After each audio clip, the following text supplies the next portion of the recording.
Hello and welcome students, আশা করি তোমরা সকলেই খুব ভালো আছো। জ্ঞানজ্যোতি কোচিং সেন্টার পক্ষ থেকে তোমাদের সবাইকে আরও একবার স্বাগত। তো আমি মীরা ম্যাম, আমি আজ তোমাদের 6th সেমিস্টার ডিএসসি সোশ্যোলজি যে রয়েছে সেখান থেকে যেই টপিকটি নিয়ে আলোচনা করব, দেখো সেটা স্ক্রিনে দেওয়াই রয়েছে। সোশ্যাল মোবিলিটি যে রয়েছে তোমাদের, বলতে সামাজিক সচলতা, ঠিক আছে, মানে সামাজিক বিচলনও বলতে পারি আমরা। এই যে এই বিষয়টি কি, এটা নিয়ে কিন্তু আজকে আমি তোমাদের সঙ্গে বিস্তারিতভাবে আলোচনা করব এবং তোমাদের বুঝিয়ে দেবো। তো চলো আমরা আলোচনায় চলে যাই। দেখো, সবার প্রথমে আমি বলেছি সংজ্ঞা নিয়ে আলোচনা করব। দেখো এখানে বলা হয়েছে যে সামাজিক বিচলন, ঠিক আছে, সামাজিক বিচলন বা সচলতা, গতিশীলতা বা এটা বলতে কি বোঝানো হয়। দেখো বলেছে সমাজবিজ্ঞানীরা আলোচনা বা গবেষণায় একটি অন্যতম গুরুত্বপূর্ণ বিষয় হচ্ছে সামাজিক বিচলন। আমরা বলতে পারি এই যে সমাজবিজ্ঞানের যে আলোচনা, সেই আলোচনা একটা গুরুত্বপূর্ণ বা অন্যতম বিষয় হচ্ছে সামাজিক বিচলন। তো সেটাই বলেছে যে সামাজিক পরিবর্তনে সামাজিক স্তর বা অবস্থানের পরিবর্তন ঘটে। আমরা দেখব এই যে সামাজিক বিচলন মানে এর বিষয়টা কি, মানে এটা বলতে বোঝানো হয় যখন একটা ব্যক্তির কি হবে, একটা স্থান যে পরিবর্তন ঘটে সেটাকে কিন্তু সামাজিক বিচলন বলে। সেটাই বলা হয়েছে যে মূলত সামাজিক বিচলন বা সচলতার মাধ্যমে মানুষ এক শ্রেণী বা স্তর থেকে অন্য শ্রেণী বা অন্য স্তরে স্থানান্তরিত হয়। তো আমরা বুঝতে পারবো এই যে সামাজিক সচলন বলতে কি বোঝানো হয়। এক কথা যদি বলি, কোন একজন ব্যক্তি একটা স্তর থেকে আরেকটা স্তরে যখন পরিবর্তন হচ্ছে সেটাকে কিন্তু সামাজিক বিচলন বা সচলতা এগুলো বোঝানো হয়, ঠিক আছে। তো এই এক কথা কিন্তু আমরা বলতে পারি। তো অর্থাৎ বোঝানো হয়েছে যে সামাজিক বিচলন প্রক্রিয়ার কোনো ব্যক্তি বা গোষ্ঠী সামাজিক স্তর বিন্যাসের সোপান দিয়ে ওপরে উঠে যেতে পারে, আবার নিচেও নেমে কিন্তু যেতে পারে। আমরা দেখব কোন একজন ব্যক্তি, আমরা যদি এভাবে বলি এই যে সামাজিক বিচলন যে রয়েছে, কোনো একজন ব্যক্তি যে স্তরে রয়েছে সেখান থেকে উঁচু স্তরে চলে গেল, এটাকে আমরা সামাজিক বিচলন বলতে পারি।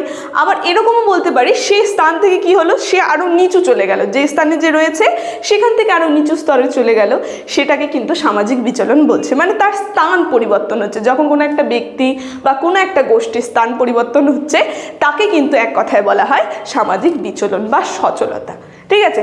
সেটাই বলেছে, সাধারণভাবে বলা হয় যে যখন কোনো ব্যক্তি বা গোষ্ঠী এক সামাজিক স্তর থেকে অন্য সামাজিক স্তরে স্থান পরিবর্তন করে, এই ধরনের পরিবর্তনই হচ্ছে সামাজিক বিচলন বা সচলতা, ঠিক আছে।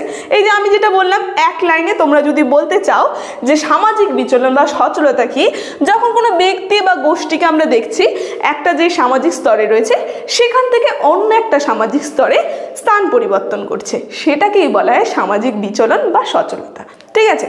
তো এইটা ছিল সামাজিক সচলতার সংজ্ঞা। দেখো এরপরে আমরা দেখব সামাজিক যে সচলতা রয়েছে বা বিচলন রয়েছে এর অর্থ কি। দেখো এখানে বলা হয়েছে ব্যক্তির সমষ্টির, বলা হয়েছে ব্যক্তি বা সমষ্টির স্তর বিন্যাসে একটি স্তর থেকে অন্য স্তরে পরিবর্তন করাকে সামাজিক বিচলন বা সোশ্যাল মোবিলিটি কিন্তু বলে। এবার এটার অর্থ কি, বলা হয়েছে যে সাধারণত প্রতিটি ব্যক্তি মর্যাদা তার পিতামাতার অনুগামী কিন্তু হয়ে থাকে। আমরা দেখতে পারবো প্রতিটি ব্যক্তির মর্যাদা যে রয়েছে সেটা কিন্তু তার পিতামাতার আনুগত্যে হয়ে থাকে, এবার অনুগামী হয়ে থাকে। তবে কোনো ব্যক্তি যদি স্বতন্ত্র ধরনের বা ভিন্ন মানের শিক্ষা অর্জন করে অথবা পারিবারিক পেশার মধ্যে পরিবর্তে ভিন্ন পেশা অবলম্বন করে এবং স্বতন্ত্র জীবনযাত্রায় প্রণালী গ্রহণ করে, তখন তা সামাজিক সচলতা রূপে কিন্তু পরিগণিত হয়। মানে আমরা এটা দেখতে পারবো একটা গোষ্ঠী বা একজন ব্যক্তি কি হয়ে থাকে, পিতামাতার অনুগামী হয়ে থাকে। তো আমরা যখন দেখব কোনো ব্যক্তি, সে তার কর্মক্ষেত্রেই হোক না কেন, যখন একটা স্তরে যে রয়েছে সেখান থেকে সে অন্য একটা কর্মস্তরে কি হলো, তার স্থানান্তর ঘটলো, তার স্তর পরিবর্তন হলো, ঠিক আছে, সেটাই হচ্ছে সামাজিক বিচলনের অর্থ। সেটাই আমরা সামাজিক বিচলন রূপে কিন্তু গণ্য করতে পারবো। তো সহজ কথায় যদি বলি, এক স্থান থেকে অন্য স্থানে গমন অথবা এক ধরনের অর্থ সামাজিক পরিবেশ থেকে অন্য ধরনের উঁচু স্তরে কিন্তু আরোহণ যে করা, মানে আমরা দেখব গমন বোঝানো হয় সাধারণত যে কোনো কারণে এক স্থান থেকে অন্য স্থানে গমন করছে, সেটা সামাজিক আর্থিক কারণ হোক, সামাজিক কারণ হোক, সেটাকে কিন্তু সামাজিক বিচলন বলা হয়। তো সেটাই বলছে এখানে। দেখো এক ব্যক্তির বৃত্তি থেকে অন্য ব্যক্তির বৃত্তি, এরকমও বলতে পারি, একটা বৃত্তিতে সে রয়েছে, মানে এমন কোনো ধরো একটা কেরানির কাজ করছে, সেখান থেকে সে কী হয়ে গেল, কোনো স্কুলের শিক্ষক হয়ে গেল। এই যে তার যে কর্মক্ষেত্রে তার যে স্থান পরিবর্তন ঘটলো, সে উঁচু স্তরে গেল, এটাকে আমরা সামাজিক বিচলন কিন্তু বলতে পারি। সেটাই বলা হয়েছে যে এক বৃত্তি থেকে অন্য একটা বৃত্তিতে মানুষের পরিবর্তন করাকেও কিন্তু সামাজিক বিচলন বা সোশ্যাল মোবিলিটি কিন্তু বলে। এবার অধ্যাপক যে রয়েছে, অধ্যাপক সরোকিনের মতে আমরা বলতে পারি যে নিজের চেষ্টায় কোনো ব্যক্তি তার এবং তার দলে সামাজিক মর্যাদার পরিবর্তন সাধনে সক্ষম হলে তা কিন্তু সেই পরিবর্তনকে সামাজিক স্তরে কিন্তু সামাজিক সচলন দৃষ্টান্ত বলা হয়। মানে এই জায়গাটায় আমরা দেখব অধ্যাপক সরোকিনের মতে তিনি এই যে সামাজিক সচলতার সংজ্ঞা প্রদান করেছেন, তিনি কি বলেছেন, ধরুন কোনো ব্যক্তি তার নিজের যোগ্যতায় সে যে স্তরে রয়েছে সেখান থেকে অন্য একটা স্তরে স্থান পরিবর্তন করলে সেটাকেও কিন্তু সামাজিক বিচলন বলে। অধ্যাপক সরোকিন কিন্তু এই সামাজিক বিচলনের সংজ্ঞা এটা দিয়েছেন, সেটা এখানে বলা হয়েছে। এরপরে আমরা দেখব অক্সফোর্ড ডিকশনারি অফ সোশ্যোলজি অনুগামী যে রয়েছে অনুযায়ী আমরা এই যে সামাজিক স্তর সামাজিক বিচলনের এই সংজ্ঞা যেটা বলা হয়েছে, দেখো কি বলেছে,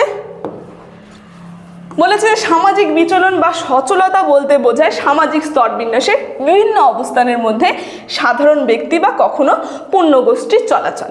মানে এই যে সামাজিক যে স্তরের যে পূর্ণ ব্যক্তির একটা চলাচল, মানে এক স্থান থেকে সে আরেক স্থানে যাচ্ছে, এটা কিন্তু সামাজিক সচলতার আমরা সংজ্ঞা দিতে পারবো। এটা কি দিয়েছে, এটা হচ্ছে অক্সফোর্ড ডিকশনারি অফ সোশ্যোলজি অনুযায়ী কিন্তু এটা একটা সামাজিক বিচলনের সংজ্ঞা দেওয়া হয়েছে। তারপরে আমরা দেখব সমাজবিজ্ঞানী P.A. সরোকিন যে রয়েছে তার মতে এই সামাজিক সচলতা কি। দেখো তিনি খুব সুন্দর একটা সংজ্ঞা প্রদান করেছেন। তিনি বলেছেন যে নিজের চেষ্টায় কোনো ব্যক্তি যদি তার সামাজিক মর্যাদার পরিবর্তন সাধনে সক্ষম হয়, মানে সে নিজের চেষ্টা করে তার যেই সামাজিক স্তরে সে রয়েছে সেখান থেকে তার সেই সামাজিক স্তর পরিবর্তনে সে সক্ষম হচ্ছে নিজের ক্ষমতার দ্বারা, এবং তাহলে সেই পরিবর্তনকে কিন্তু সামাজিক স্তরই হচ্ছে এই সামাজিক বিচলন বা সামাজিক সচলতা কিন্তু আমরা বলতে পারি। এই যে সমাজবিজ্ঞানী যে রয়েছে P.A. সরোকিন, এর সংজ্ঞা কিন্তু এর আগেও আমি আরেকবার আলোচনা করলাম। ঠিক আছে, তো দেখো তিনি খুব সুন্দরভাবে কিন্তু এই সামাজিক বিচলনের সংজ্ঞা প্রদান করেছে। মানে এক কথায় ধরো কোনো ব্যক্তি নিজের যোগ্যতা বা নিজের ক্ষমতার দ্বারা সে কী করলো, তার যে সামাজিক স্তর ছিল সেখান থেকে তার পরিবর্তন ঘটলো, সে আর উঁচু স্তরে গেল। ঠিক আছে, সেটাকে কিন্তু বলা হয় সামাজিক বিচলন বা সামাজিক সচলতা।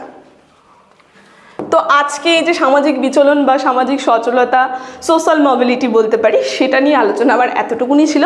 আলোচনাটা আমি এখানে শেষ করছি, তবে শেষ করার আগে তোমাদের একটা গুরুত্বপূর্ণ ইনফরমেশন জানিয়ে দিয়ে যাই। দেখো স্ক্রিনে তোমরা দুটো নাম্বার দেখতে পাচ্ছ, এই নাম্বার দুটি হচ্ছে আমাদের Gyanjyoti coaching centre official helpline number. এখানে তোমাদের সমস্ত সাবজেক্টের নোটস দেওয়া হয়, তার সঙ্গে প্রত্যেকটা সাবজেক্টের কিন্তু অনলাইনে ক্লাস করানো হয়। তো তোমরা যদি আমাদের সঙ্গে যুক্ত হতে চাইছো তাহলে অবশ্যই নাম্বার দুটির মধ্যে যে কোনো একটি নাম্বারের সঙ্গে যোগাযোগ করে আমাদের সঙ্গে যুক্ত হয়ে যেতে পারবে। ভিডিওটি শুরু থেকে শেষ অবধি দেখার জন্য থ্যাংক ইউ।